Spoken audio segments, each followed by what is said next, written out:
Now on the road to commerce, it gets tricky right in the town of Quapaw. You got old Route 66 here. Heads to the right. You never know it, but the sign's there. Takes you down this little residential area. A few miles outside of town. We got some cool churches here. It's here. Little shed. Very nice, happy little town of Quapaw. Look at this poor little house. That'll fight with fire. So just check this out. You got Route 66 running right in your front yard. And Quapaw is the only town in America, I believe, that has a stop sign at every intersection. Except this one. Well, it's not really even an intersection. It's called Chestnut. It's all little residential homes. We're going to head left here on Maple. So a little ways down, we're going to merge back onto East Road 50, which is our Route 66 here. Now Route 66 down in this neck of the woods gets a little tricky. We're headed on East Road 50 to Commerce. That little road we just got off of was in the town of Quapaw. But way up here is a town called Pitcher. Pitcher's an old smelting town. It's lead and contaminated, cleaned up. But the old roads, look at this cool train trestle here. But the roads from Quapaw down to Pitcher, down to Commerce are really confusing. You never find it because it goes through all the trees and the bushes. But it's going to come out here at a little place called the US 66 Roadside Park. Hi, now we're in the town of Commerce, Oklahoma, on Route 66, which is this alignment this way from 1952. Comes down, takes a little turn down into Commerce. Over here, this is what's going to be Mickey Mantle Boulevard. And in the middle, this is called US 66 Roadside Park. So the real 1926 alignment actually came up from Pitcher, which is way up here, but it's real hard to find the road. So you get here at this little marker. It's called the Will Rogers Memorial Highway marker right here. There it is. Bunch of ore mines here. Anyway, you see out here that little light green patch of road. I'll walk over here, I'll show you. This little road right here, kind of gravelly, heads up down there, then emerges onto Mickey Mantle Boulevard. Used to be called Jefferson Street in the old days. And then it cuts down to town. Now you walk down on a little road here, you get all sorts of little debris. Not sure if that's from our Route 66 days or not, but it's kind of odd. So this road here was the Route 66 from 1926 to 1952. And here we have a pile of rocks here. Let's see what we got. Looks like a well. Yeah, looks like a pile of rocks. There's a monument here, or just a pile of rocks. So here's our marker where I was just standing. And you see the light green cut in the grass? That's actually Route 66. Comes out here, where we're parked now. This road. Then it merges here with what's going to become Mickey Mantle Boulevard. So here's our roadside park, headed down Route 66. Check this guy out. It's an old Worley's DX station at 602 North Mickey Mantle Boulevard. It's a former gas station, built in the 1930s. This little icebox style was the original DX station owned by Mr. Worley. Little oblong box here. Today it's a residence. The garage bay's been converted into a garage. The original canopy was above the pump station, right in front here, by the trash cans. That's all gone today. Look at that. Little DX gas station. So as we go to town, I'll tell you a little about it. So our typical small town America here, there's about 2,500 people. There's no hotels, so don't plan on spending the night. The white settlers first got here in 1896.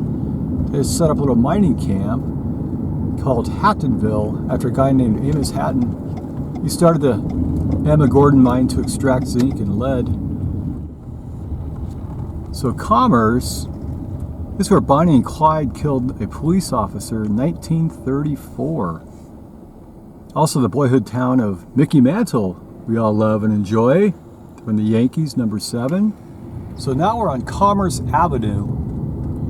And this is the original Route 66 alignment from 1926 to 1952. The 1952 alignment goes down MM Boulevard. So all these guys here are a bit older. Here's a cool water tower. Commerce, home of the Tigers. Number 7 there, that's Mickey Mantle of the New York Yankees. He's like all over the place here. On the southwest corner, up here, little building here on the left, it's called Supermarket Don Pale, or Pale. Used to be called Andy's Cafe. Built in 1953, yellow with red base trim all around the building, but it's been repainted. Now it's white, right on the left here. Then it was a taco lady. That's the restaurant right after Andy's Cafe. Now it's a little supermarket. So that's kind of cool. This guy's from 1953. And I think there's only 2 more landmarks down this way till it dead ends. We got some really cool stuff at the end. Headed down Commerce, we had the Hitchin Post, Antique and Flea Market, old abandoned, looks like a service garage, a couple old places here. 66 Fitness, Shady's Tanning, get fit and tan on the same block. Got some older buildings here, probably all built in the 1890s, maybe early 1900s.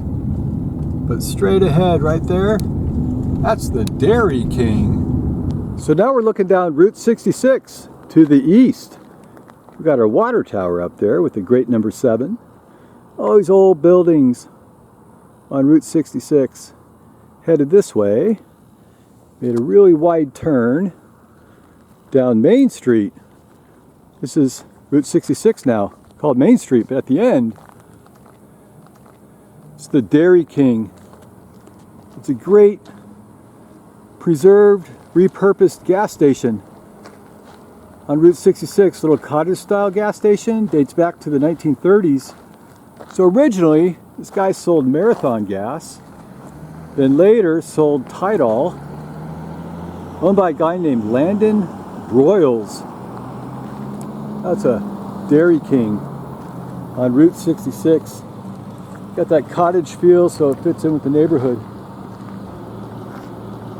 Got a little gabled roof up here, going both ways, back and forth. Got an ice cream cone in the middle there.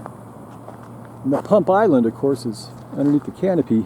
This flat canopy coming out, where today we sell lots of Route 66 cookies and ice cream burgers. You know, they have real famous cookies, actually shaped like little Route 66 shield. Let's see what we got here. Got hamburgers for $2.35. Route 66 ice cream, but today they're closed. Built in 1927. Sold Marathon gas. Right there. It's got this neon sign up front. Let's see if it's still getting a look at it. Well, little ice cream cone way up there. Here are Marathon pumps on display. That's pretty cool. And the vacant lot right here was another building. Used to be a garage and tire repair business. He also sold gas, but now you just park here. That's really cool. That's our Dairy King. Main Street. The volunteer fire department. Some old equipment here. This down here is called Bo's Tire Shop on Route 66. And here, super iconic place. It's called the Conoco Hole in the Wall gas station. Used to be F.D. Mitchell Station right here at 101 South Main. Little 1920s. Little plot of land here was a two-story brick building. I think it belonged to Ford, but it's torn down. So as Route 66 curved around this way, you would stop here and you get gas. Little Conoco station, built in 1929, right on this brick wall here. 1938 it was a Phillips station. Later it was a White Castle beauty shop. And in 2007, purchased by Robert and Linda Allen, who refurbished it into this little display of memorabilia. Today we just call it Allen's Fill-In Station Conoco. Beautiful little gas pumps in front. These are add-ons. Let's see. We have a Browser pump and a Phillips 66 pump. So I can tell here, this one's got a Conoco here. Little label called a Bowser pump here, model 585, built by SF Browser and Company around 1954. We've got the same one right here. Bowser. Gas, 17 and 9/10 cents. Kind of dates this place. This guy's really cool. Conoco, built in 1929 by F.D. Mitchell. Hey, here's the Commerce Park at the corner of 2nd and 3rd Street and Main Street. Used to be a little monument up here. I can't find it. Anyway, it was for Constable William Calvin Campbell. So on April 6, 1934, he was with his friend, the chief of police. They went to a suspicious car parked on the side of the road. Happened to be Bonnie and Clyde. The constable, he wasn't really a lawman, so unfortunately he pulled his gun right away and freaked Bonnie and Clyde out, so Bonnie and Clyde shot him. And then the chief of police shot back and was wounded. But it's a little sad story. But Route 66 has like a ton of like Bonnie and Clyde stuff all up here, but today I could not find the marker, so maybe they took it down.